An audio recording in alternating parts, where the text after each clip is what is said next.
Gloria a Dios. ¿Está contento en esta noche?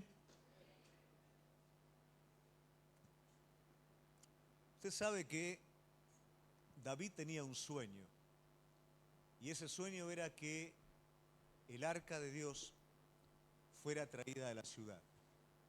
Lo intentó hacer con sus propias fuerzas y no le salió bien. De hecho, pagó un precio bastante caro por eso, pero luego dice la palabra de Dios que él, valga la redundancia, fue a consultar la palabra de Dios y en la palabra de Dios le mostró cómo era la manera de traer el arca, completamente distinto que como él lo había hecho. Y estaba tan feliz, tan alegre de que la presencia de Dios venía sobre la ciudad, que dice la palabra que él se despojó de sus vestidos y se puso a bailar delante del arca. A veces nos parece que cuando nosotros cantamos, si realmente nos expresamos delante de Él, parece como que hacemos el ridículo, parece como que no es muy santo o muy espiritual que digamos, pero la realidad que no hay nada más espiritual, querida iglesia, que vos te expreses con tu corazón, con tu voz y con el cuerpo mismo en adoración al Señor, como lo hizo este hombre conforme al corazón de Dios. Si realmente Dios te incendia desde adentro, si realmente tu pasión está en Él, adorá a Dios con todo tu ser, no te quedes con nada, no te guardes nada, porque esto es agradable delante de Dios. ¿Y sabés qué pasa cuando adoramos a Dios? Aquellas cargas que traemos, aquellas ataduras que están en la vida de las personas, caen delante de la presencia de Él. ¿Amén? ¿Lo queremos de esta manera? Muy bien. ¿Cuántos de los que están acá escuchan el noticiero? ¿Cuántos de los que están acá continuamente están con Instagram y con Facebook? Sea sincero. Bueno, le aconsejo que vea el noticiero, escuche el noticiero. Y digo esto porque está relacionado con lo que me gustaría compartir con usted en esta noche. Nos corresponde, como iglesia, estar al tanto de los acontecimientos que están sucediendo en el mundo. Están sucediendo muchas cosas que tienen que ver con lo que la palabra de Dios dice. Y yo no sé a usted, pero yo continuamente, con los alumnos con los que trabajo, ellos me preguntan a mí, y sobre esto que está pasando, Gustavo, ¿qué dice la Biblia? Recuerdo los tiempos de pandemia que todos mis alumnos me preguntaban, ¿qué dice la Biblia de esto? ¿Qué dice Dios de esto? Y cada uno de nosotros tenemos que estar a la altura de la situación, no solamente para las personas que están preguntando, pidiendo razón de lo que nosotros estamos creyendo, sino también para nosotros mismos. Porque de lo contrario, la iglesia agarra una dirección que no es la correcta. Venir acá solamente y esperar nada más que Dios haga solamente lo que yo estoy esperando, que me conteste nada más que lo que yo le estoy pidiendo, y yo vivo abstraído del resto de las cosas, eso no es el plan de Dios. Dios va a usar la vida de cada uno de nosotros en el mundo en el que vivimos. Y nosotros tenemos que estar a la altura de las circunstancias, entendiendo no solamente lo que me pasa a mí, lo que vivo yo, sino lo que está viviendo la humanidad. Digo esto porque hoy vamos a hablar acerca de un principio, y este principio está expresado por un hombre que es Daniel.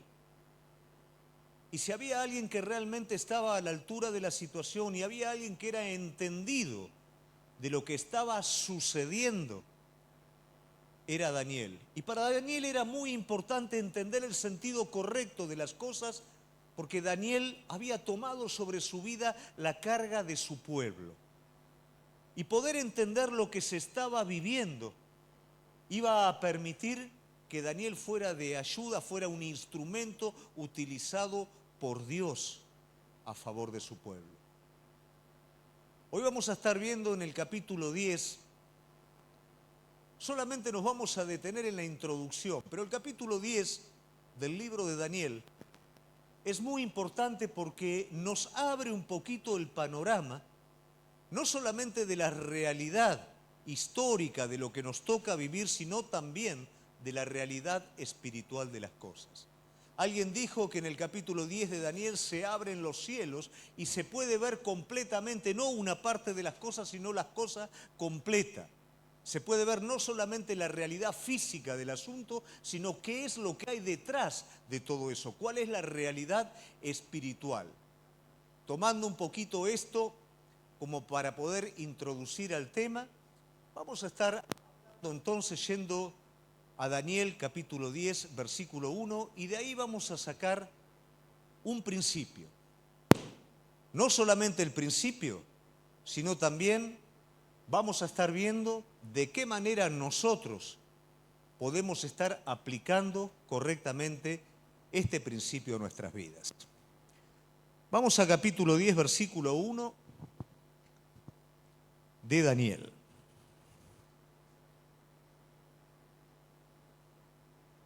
Dice así la palabra de Dios. En el año tercero de Ciro, rey de Persia, fue revelada palabra a Daniel, llamado Beltsasar. Y la palabra era verdadera y el conflicto grande. Pero él comprendió la palabra y tuvo inteligencia en la visión. Entonces vamos a estar parándonos en este principio espiritual. La palabra verdadera y el conflicto grande. Yo creo que muchas veces nos ha pasado a cada uno de nosotros vivir este contraste. Conocer con nuestra mente la palabra, pero muchas veces el conflicto que nos toca vivir a cada uno de nosotros no nos permite tomar esa palabra que es verdadera como tal. Acá el autor, cuando está diciendo la palabra es verdadera, está diciendo con ello la palabra es tan grande, es tan maravilloso lo que esta palabra está expresando, que es necesario que el que la está escuchando entienda que es verdadera. Esto es lo que pasa con la palabra de Dios en la vida de cada uno de nosotros. Cuando la palabra de Dios nos dice que nosotros somos hijos, es algo maravilloso. Cuando la palabra de Dios nos dice que somos justos, es maravilloso. Cuando la palabra de Dios nos dice que en Cristo todo lo puedo, es algo tremendo. Pero la realidad de todo esto es cuando llega el momento, cuando llega la situación, cuando llega el conflicto, rara vez puedo echar mano a esa tremenda palabra verdadera, porque el conflicto me supera. La traducción del conflicto grande en este libro habla de ejércitos, habla de la influencia del enemigo en medio de este conflicto. Y algo que es bueno que cada uno de nosotros tengamos en cuenta, que si vamos a seguir a Cristo, de verdad va a haber conflicto. Si vos vas a buscar la palabra verdadera, va a haber un conflicto sobre la palabra verdadera, porque la palabra verdadera no es ni más ni menos que la expresión misma de Dios para con la vida del hombre. Tiene tanto peso la palabra de Dios que si hoy estamos aquí es porque la palabra de Dios pronunció que la tierra cobrara su forma, que el hombre cobrara su forma. Cada cosa que Dios pronunció con su boca se hizo. Así de tremenda y verdadera es la palabra de Dios. Cada cosa que Dios pronunció con su boca a lo largo de toda la historia se cumplió. Así de verdadera es.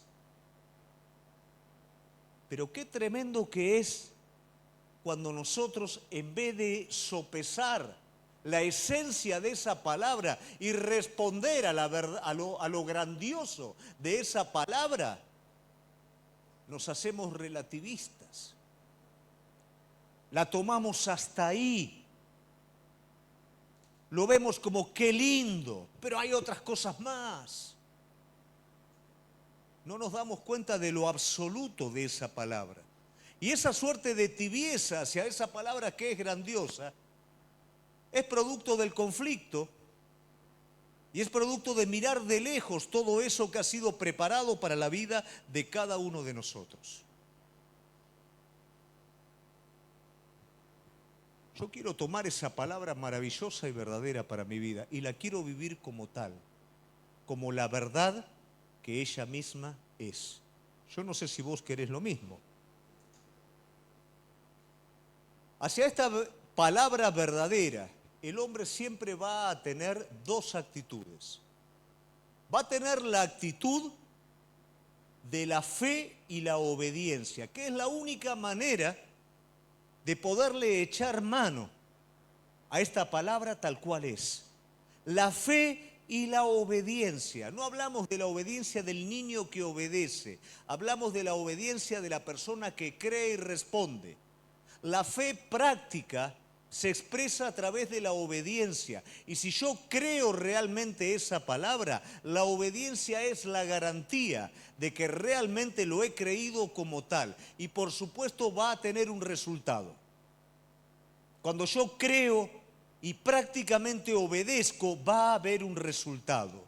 Pero cuando yo digo que creo y no respondo a esa palabra verdadera, el resultado no va a estar presente. El conflicto no es una excusa para no obedecer a esa palabra. Y la otra respuesta que generalmente nosotros damos a esa palabra, una viene por la fe y es obediencia, la otra viene por la incredulidad y es rebeldía. Tomar esa palabra tan grande de manera relativa, no hay manera de no considerar que es incredulidad y que es rebeldía. Y cuando hablamos de rebeldía, hablamos, no sé si la quiero obedecer. No sé si realmente quiero responder a esa palabra. De boca digo que es maravillosa, pero de hecho no sé si quiero responder a ella como tal. Entonces eso es lo que nosotros hoy tenemos que tener presente, porque esta palabra que nos ha sido dado a cada uno de nosotros es verdadera, es la expresión de Dios, tiene un respaldo histórico en todo esto y tiene poder para tu vida, pero cuidado con la actitud. ¿Cuál es la actitud? Estoy escuchando continuamente palabras que me desafían, palabras que me indican tomar una decisión, tomar un paso, y a veces la escucho y la escucho y la escucho y la escucho, pero permanezco en la mía, en vez de permitir que esa palabra verdadera sea parte mía también. Al principio hablé de los tiempos y de estar a la altura de los tiempos presentes. Iglesia, como pastor te lo tengo que decir, cuidado, cuidado. Esto no es solamente una opción o una alternativa. Cuidado porque la palabra que vos estás leyendo, estás estudiando y estás creyendo es verdadera. Cuidado con tu actitud. Mirá lo que dice la palabra de Dios con respecto a los tiempos que podríamos decir hoy estamos viviendo. En 2 de Timoteo capítulo 4, versículo 3 al 4, mirá lo que dice que va a pasar. Porque vendrán tiempos cuando no soportarán la sana doctrina. ¿Sabés cuál es la sana doctrina? La palabra verdadera. Dice la palabra de Dios que van a venir tiempos, momentos, donde la gente no va a querer escuchar la palabra de verdad, la palabra verdadera. No la va a querer escuchar deliberadamente. Va a querer otra cosa distinta. Va a querer otra cosa diferente, pero no la palabra verdadera. Sino que teniendo comezón de oír, acumulará para sí maestros conforme a sus propios deseos y apartarán sus oídos de la verdad y se volverán a mitos. Hoy vivimos estos tiempos. Hoy vivimos tiempos en donde la palabra verdadera parece que no funcionara, parece que fuera algo secundario y se corre para echar mano a fábulas que si simplemente usáramos un poquito del sentido común nos daríamos cuenta que no superan a los cuentos de niños. Pero hay personas que deciden creer en eso. Hay personas que deciden sobre eso porque eso es lo que realmente quieren escuchar. No siempre la verdad va a ser lo que yo quiero escuchar. Aunque sea lo mejor para mí, no siempre. No siempre yo quiero escuchar una corrección, aunque sea lo mejor para mí. Prefiero que me golpeen la espalda y me digan que está bien todo lo que hago. Y eso no me va a ayudar. Pero esto es interesante porque estamos hablando de interpretar los tiempos, y parte de la interpretación de este tiempo es que la gente no va a querer escuchar la palabra verdadera, no va a querer escuchar la palabra con la cual Dios creó a este mundo, no va a querer escuchar la palabra que a lo largo de toda la historia se cumple inexorablemente, no la va a querer escuchar y va a preferir cambiarla por algo que le haga bien a su naturaleza caída. También dice la palabra de Dios en Amós 8:11. He aquí vienen días, dice Jehová, el Señor, en los cuales enviaré hambre a la tierra. No hambre de pan, ni sed de agua, sino de oír la palabra de Dios. En medio de esta situación también van a haber personas que van a tener un hambre voraz, pero no un hambre voraz por las fábulas. Van a escuchar las fábulas y simplemente van a decir, esto es una pavada. Déjame decirte que yo, cuando conocí al Señor, tenía hambre. Y sin tener conocimiento bíblico, podía entender lo que era verdadero. Y podía entender aquello que era simplemente una fábula, aquello que era un cuentito. Porque había algo adentro mío que solamente era saciado con esa verdad. Adentro del corazón del hombre hay algo que solamente por esa verdad va a ser saciado. Pero también hay algo adentro del hombre que cuando esa verdad venga a saciar su vida va a ser rechazado y va a preferir algo que lo haga sentir más cómodo en el estado temporal en el que vive. Cuidado, iglesia, con todo eso. Vos, a través de la palabra de Dios, a través de tu lectura, a través de tu devocional, estás leyendo, estás escuchando palabra verdadera, una palabra tan fabulosa que fue la palabra con la cual Dios creó el mundo. Fue la palabra que se hizo hombre en Cristo Jesús y entregó su vida por cada uno de nosotros. Es la palabra que te está diciendo a vos, confía en mí, cree lo que yo estoy diciendo y vos vas a ser libre de aquello que hoy te está aplastando. Esa palabra que te larga, te tira para adelante al propósito para el cual Dios te eligió. Esa palabra que forma tu carácter y tu identidad conforme a Cristo. Esa es la palabra verdadera. Esa es la palabra que el Señor nos dio. No la cambies por ninguna fábula que te haga sentir bien estando mal. Muchas veces este conflicto que se hace entre nosotros tiene que ver por la evidencia de los sentidos. El enemigo, y digo el enemigo porque este conflicto es un conflicto espiritual. Este conflicto que está viviendo Daniel con su pueblo es un conflicto espiritual. La palabra dada por Dios a este profeta, que este profeta está buscando el bien de su pueblo, está buscando la raíz del problema, cómo encaminar a su pueblo. El Señor le revela una palabra verdadera, pero la oposición que tiene es tremenda. Y esta oposición no es de origen natural, es de origen espiritual.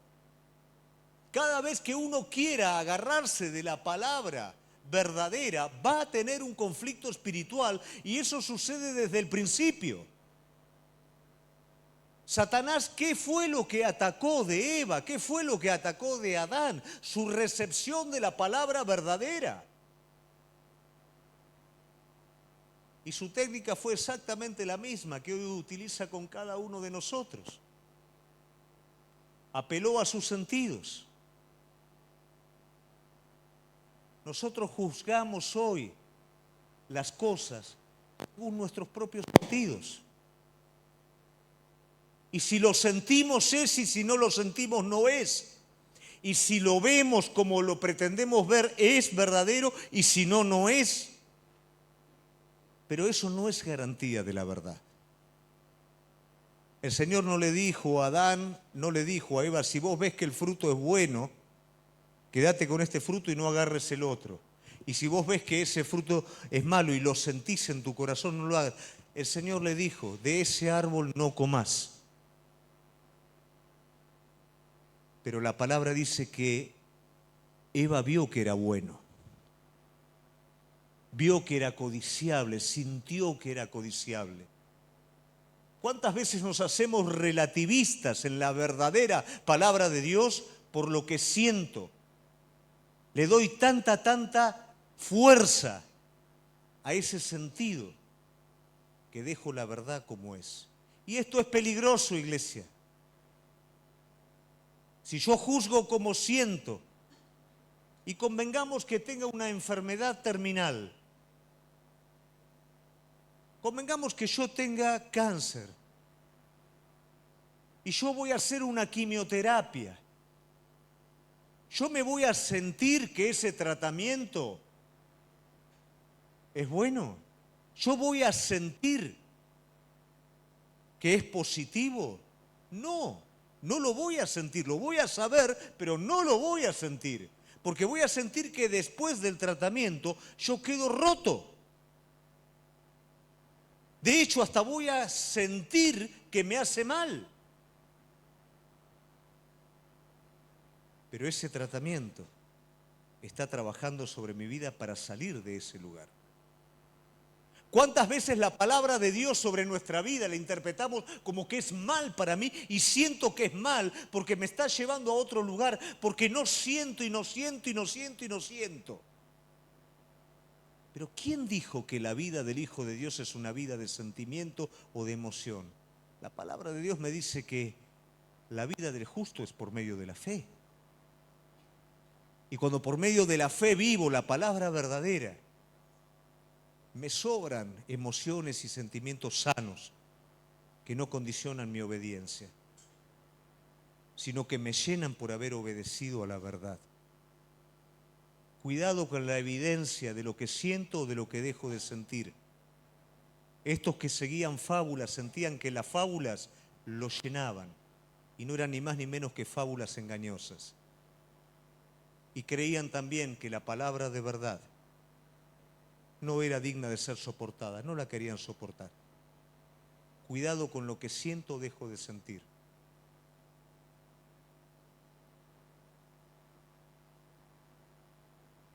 A veces nos confundimos cuando nuestra vida está expuesta a estos conflictos.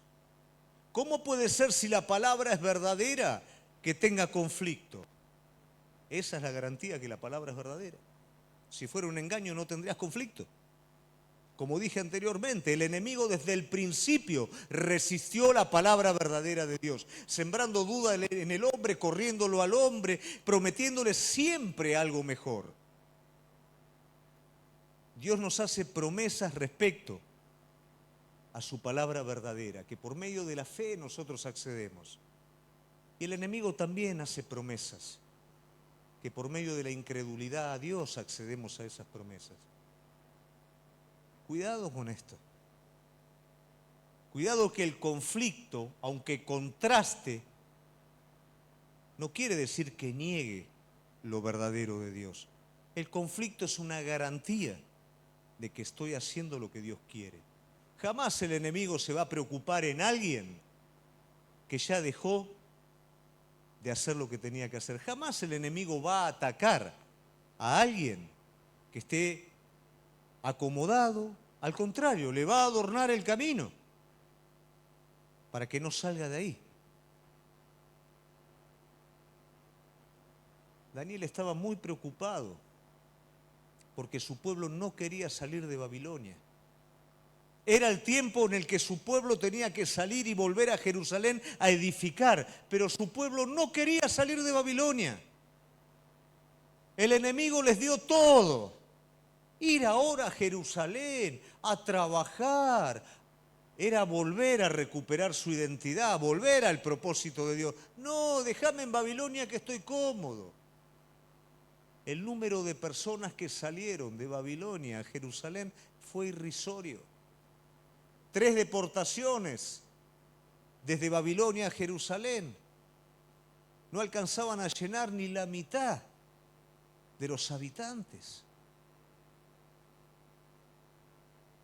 Habían olvidado la veracidad de la palabra, veían el conflicto como algo que no, más vale no. Hoy en día la flojera es algo que caracteriza al cristiano del presente. Caracteriza a las generaciones nuevas. La cultura misma es una cultura debilitante en este tiempo presente. Y la cultura influencia directamente a la iglesia. Salvo que la iglesia esté llena del Espíritu Santo de Dios, la influencia. Hoy por hoy la flojera caracteriza a la iglesia. Cuando antes la iglesia, en medio del conflicto, doblaba sus rodillas para pedir denuedo, para pedir valor, para pedir fortaleza espiritual. Hoy donde hay conflicto me escapo, no quiero tener nada. Y si no me predican que todo me va a ir bien, me voy a otro lugar. No quiero saber nada con el conflicto. Déjame decirte que eso no es normal. Si estás haciendo realmente la voluntad de Dios, si estás cumpliendo la palabra verdadera, tenés un enemigo que va a hacerte la vida imposible. Pero tenés un Cristo que te dio vida en abundancia y que te dio la victoria sobre el enemigo. Y el enemigo no puede hacer nada sobre tu vida. Aunque intente, no puede hacerlo. Pero vos me vas a decir entonces, ¿y si va a haber conflicto? Va a haber conflicto de cualquier manera. La palabra de Dios me dice que el hombre que no tiene en cuenta a Dios, cuando las cosas le salen mal, se vuelve contra Dios, se rebela y se enoja contra Dios. Y la palabra de Dios me dice que el justo va a caer 1000 veces y 1000 veces va a ser levantado y ayudado por Dios. Los conflictos van a estar como consecuencia de la desobediencia o como consecuencia de la fidelidad. O por verdad o por error. Pero con la única diferencia que el conflicto que es según verdad, la victoria está asegurada. ¿Cuál es el conflicto que voy a recibir sobre mi vida?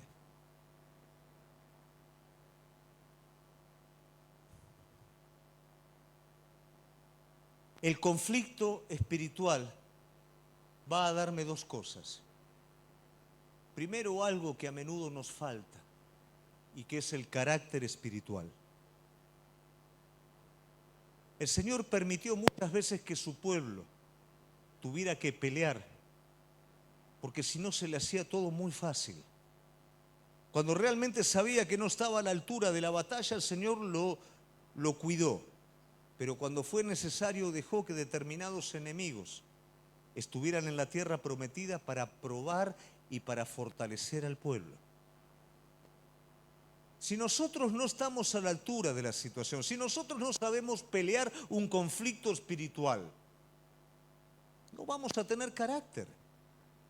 ¿Cómo sabemos o cómo valoramos la palabra verdadera si no la usamos en el momento del conflicto, sino que en el momento del conflicto nos retiramos y echamos mano a otra cosa? ¿Cómo me voy a dar cuenta de quién es Cristo en medio de la situación difícil si cuando viene me escapo? El enemigo siembra en la vida de cada uno la visión de corto plazo. Si no se resuelve instantáneamente ahora, no es de Dios. Y Dios trabaja a mediano y largo plazo, porque forma carácter en la vida de cada uno de nosotros.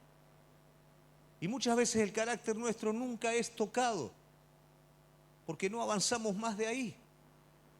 Porque tomamos que esa verdad maravillosa que Dios nos dio si viene el conflicto, no la quiero y caigo debajo de ese conflicto. Y nunca utilizo esa verdad maravillosa como utilizó Daniel para enfrentar el conflicto. Y después del conflicto, Cristo es glorificado. ¿Por qué razón? Porque siempre el conflicto es superior a tus fuerzas. Pero cuando esa palabra maravillosa, esa palabra verdadera, es el ancla de tu vida y vos la ponés en práctica y resistís, te das cuenta que la victoria es tuya. Y después de todo eso, el que se lleva la gloria, ¿quién es? Él. Cada batalla que nos ha tocado pelear en África, cada cosa imposible que se veía, cada situación que decíamos no se puede, nos poníamos de acuerdo con Gaby sobre lo que Dios ya nos había hablado acá, en Argentina. Y creemos que esa palabra era verdadera. Y avanzábamos sobre el imposible y ¿qué pasaba? El imposible se terminaba tornando no solamente posible, sino mucho más abundante de lo que nosotros esperábamos. Pero eso no es para nosotros que viajamos a África, para los que viajaron a África también, eso es para vos acá, es para la iglesia acá también. Entonces, cuidado con la flojera, iglesia. Cuidado con que tengo ganas y no tengo ganas, siento y no siento, con que esto es más importante que esto, con que descuido esto porque tengo que hacer esto. Cuidado porque todo eso no construye carácter espiritual. Cuidado porque todo eso no me permite disfrutar de una experiencia con Cristo real en mi vida. Y cuando yo no disfruto esa experiencia real de verlo a Él pelear, de ver la victoria de Él, me voy tornando lentamente en un religioso. Voy perdiendo el sentido de su presencia, de lo que Él es y puede hacer en mi vida. Y me torno un aburrido, y todo es aburrido, porque no lo vivo como tal es, pero tampoco peleo en el momento que tengo que pelear la buena batalla. Entonces vemos que se presenta la palabra verdadera por un lado y el gran conflicto por el otro. ¿Cómo se resuelve entonces esto? La respuesta a cómo se resuelve, ¿sabes en dónde está? En el carácter de Daniel. Daniel resuelve esto a través de la oración persistente. Daniel muestra su fidelidad en medio de este contraste, orando, haciendo lo que hizo toda la vida, hasta que finalmente la victoria viene. Daniel no es cualquier persona.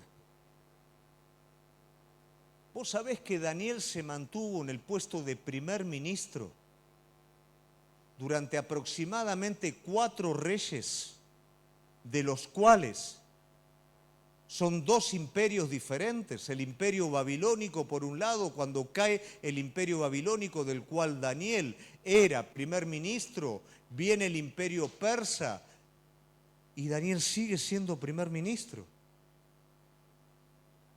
Y 2 monarcas más del imperio persa lo mantienen él en el lugar de primer ministro.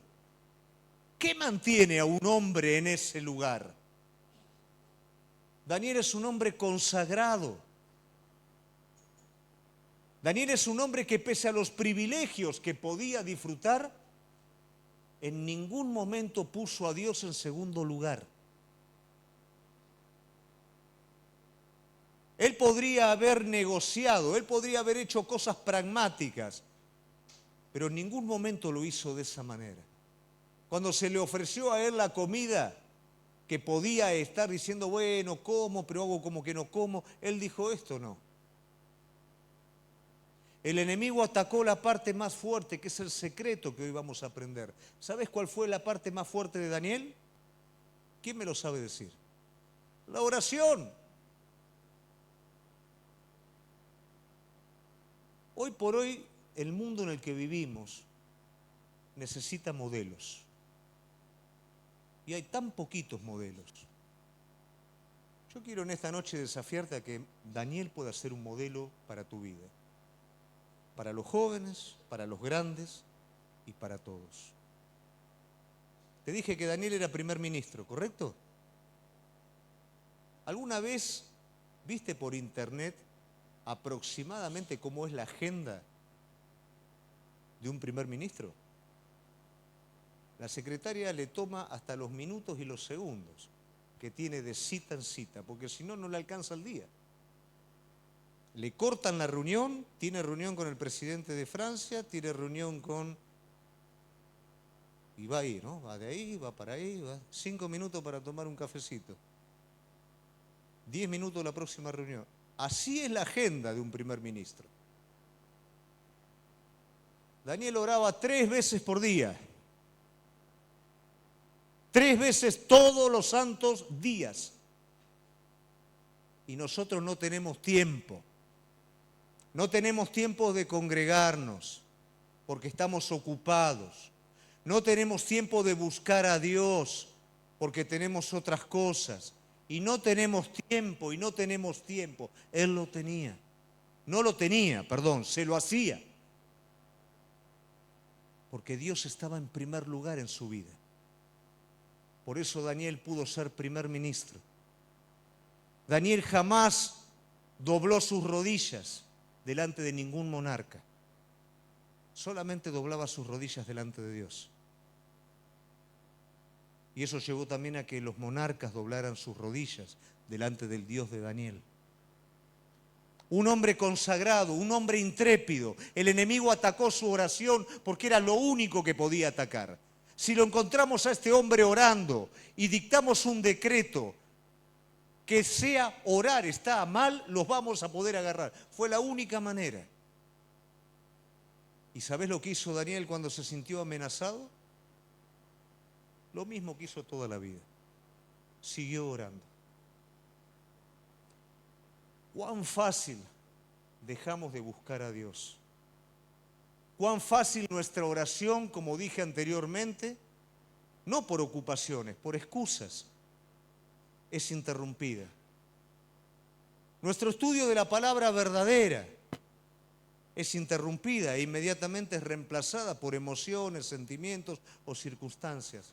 ¿Cuántas de las cosas que a Daniel lo hizo ser quien era, hoy nosotros tan fácilmente las rifamos? Y por supuesto, ¿cómo vamos a prevalecer en el conflicto? Si la palabra es verdadera y el conflicto es grande, y yo no soy una persona de oración, ¿cómo voy a prevalecer en ese conflicto? No lo puedo hacer con mis fuerzas. A Daniel le tocó vivir algo muy particular. Dice la palabra que cuando él oraba, antes que terminaba de orar, ya tenía la respuesta. Pero en el capítulo 10 no tiene la respuesta. ¿Y por qué no tiene la respuesta? Porque el enemigo se le interpuso en el camino. Y porque le demoró la respuesta. ¿Cuántas veces esto sucede también en la vida de cada uno de nosotros? E inmediatamente acontece la incredulidad. La palabra es buena, estoy en conflicto, Señor, pero no hay respuesta. Y como no hay respuesta, dejo. Pero Daniel no se detuvo hasta que la respuesta vino. ¿Sabés qué obtuvo con esa oración? Ver la realidad espiritual de todas las cosas. Le fue mostrado a Daniel lo que pasaba en el mundo espiritual. 2 veces Daniel tuvo que ser levantado de nuevo. Uno cuando el ángel le habló, la palabra. Y otro cuando el Espíritu lo tocó. Porque en una batalla espiritual, si no tenemos palabra, no tenemos el Espíritu Santo en nuestra vida, nos va a pasar lo mismo que le pasó a él, que se desvanecía. Su carne no aguantaba. Pero el ángel lo tocó con la palabra y lo tocó con el Espíritu. Y él se levantó y finalmente obtuvo la victoria. ¿Cuál fue la victoria? La revelación más grande luego de Jesucristo que ocurre en la palabra de Dios. Él entiende el tiempo presente de su pueblo. Él entiende el tiempo exacto de la venida del Mesías, Jesucristo. Y Él da una palabra completa acerca de los acontecimientos finales que están comenzando a ocurrir y que todavía no terminaron. ¿Vale la pena agarrarse de la palabra verdadera? ¿Vale la pena convertirse en un hombre, una mujer de oración? No en un flojo. No en un flojo que lo primero hace que deje de hacer lo que tengo que hacer. En una persona que se mantiene, porque el enemigo va a atacar tu oración. Va a atacar tu carácter de hombre y mujer de Dios de oración. Lo va a atacar y te va a cruzar cosas para que dejes eso. Para que pongas lo secundario en primer lugar y lo primario lo pongas a un costado. Y luego vas a querer ir a pelear esta batalla y no vas a tener con qué. ¿Por qué digo esto, iglesia? Porque es tiempo que realmente dejemos la flojera de lado y generemos un carácter espiritual como corresponde. El Señor nos está dando todo para ser personas de oración. Los días jueves, iglesia, estamos ayunando, orando, peleando por la familia de cada uno, peleando por el pueblo, peleando por África, peleando por todo. Y prácticamente no hay gente. Ahí es donde ganás las batallas. No por un asunto de estar las 24 horas adentro de la iglesia, pero por un asunto que cuando se hace lo que se tiene que hacer, puedas estar de alguna manera. Y si no estás presencialmente, tenés la oportunidad de estar también por Zoom. No hay excusa. Daniel tenía todas las excusas habidas y por haber, pero él no tenía excusa porque no se las permitía sobre sí mismo. Este hombre de Dios se convierte en un modelo para cada uno de nosotros y para el tiempo presente. Este hombre de Dios se convierte en un desafío para nuestra vida de oración, para que sabiendo que la palabra es buena y el conflicto es complicado, doblemos nuestras rodillas entendiendo que si permanecemos, el enemigo tiene que salir. La palabra de Dios me es clara. Si en el día del trabajo sos flojo, las fuerzas disminuirán. ¿Y qué es el trabajo espiritual? No el trabajo natural. En el trabajo natural todos somos fuertes. Te estoy diciendo del trabajo espiritual, aquello que es contrario a nuestra naturaleza. El orar, el ayunar, el buscar la presencia de Dios. Si yo soy flojo en eso, mis fuerzas espirituales van a disminuir y no voy a estar a la altura de la circunstancia. Y después no es que Dios falla, el que fallo soy yo. Si en el día del trabajo soy flojo, mis fuerzas disminuyen. Los apóstoles eran flojos, no pudieron orar una hora. Jesús no le estaba pidiendo oren una hora para ayudarme a mí. Oren una hora por ustedes porque no van a poder pasar este conflicto. Los apóstoles escucharon cada palabra de Jesús, pero en el momento del conflicto, sus emociones, sus sentimientos, las circunstancias pudieron más, porque no tenían una vida de oración. Estaban con Él, pero no tenían una vida propia de búsqueda de Dios. No lo pudieron hacer. No pudieron echar fuera un demonio, porque no tenían lo que hacía falta. No lo tenían. Era mucha emoción, era mucho sentimiento, pero era poca consistencia. No estaban a la altura. Y en el momento más importante de todos, escapan de la situación, porque no tienen cómo enfrentarla. La iglesia que hoy el Señor está levantando no es una iglesia que escapa, es una iglesia que pelea. Es una iglesia que entiende los tiempos presentes que estamos viviendo, que dice la palabra de Dios, no son buenos. Que entiende que esto no es un juego, es un desafío para poder alcanzar lo más grandioso que el hombre o la mujer puede alcanzar, no relativizarlo. Daniel nos da un ejemplo. Daniel se convierte hoy en un modelo para la vida de cada uno de nosotros. Si veo la vida de Daniel, no hay excusa. Si veo la vida de Daniel, veo el secreto del carácter y del éxito espiritual. ¿Cómo hago? Si sé que la palabra es verdadera en medio del conflicto fuerte, doblo mis rodillas y como Daniel voy a aquel que tiene el control, el poder y el dominio sobre todas las cosas. Me convierto en un hombre que pelea las cosas no con el brazo de la carne, sino con el Espíritu. Me convierto en un hombre, en una mujer de oración. Amén. Voy a invitar a que se pongan de pie.